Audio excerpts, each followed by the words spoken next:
विचारी।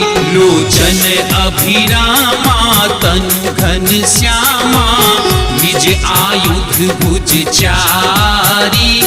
भूषण बन माला नयन विशाला शोभा सिंधु खरारी।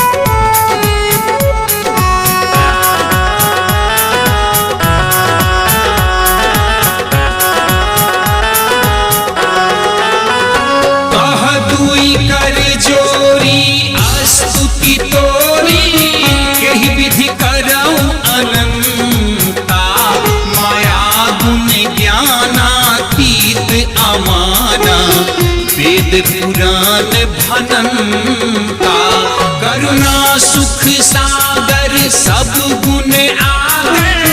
जहि गावहि श्रुति संता सुमम हित लागी जन अनुरागी।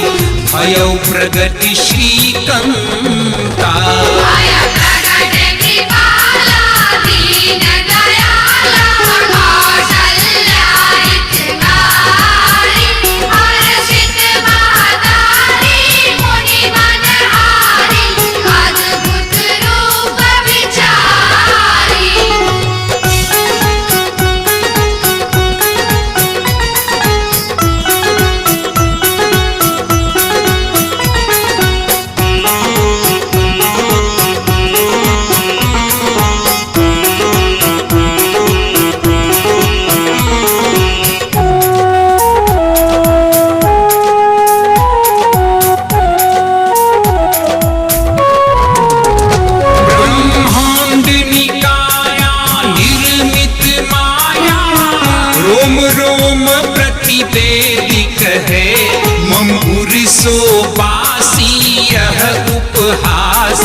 सुनत धीर मति थिर न रहे।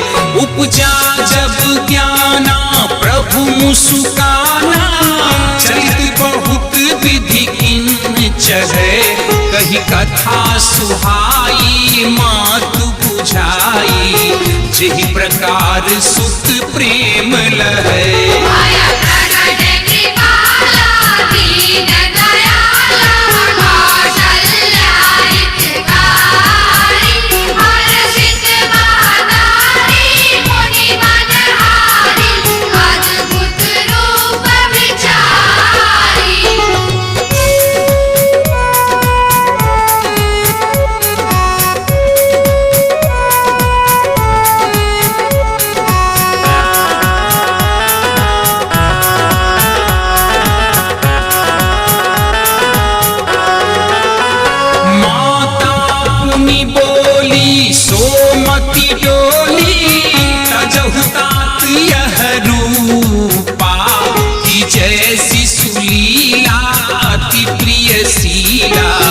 यह सुख परम अनुपा। सुनि बचन सुजाना रोदन ठाना। होई बालक सुर भूपा। यह चरित जे गावहि हरि पद पावहि।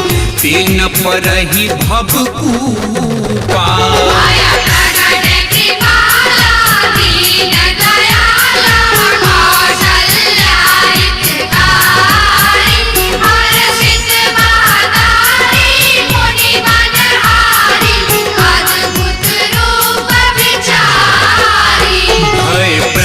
कृपाला दीन दयाला कौशल्या हितकारी। हर्षित महतारी मुनि मन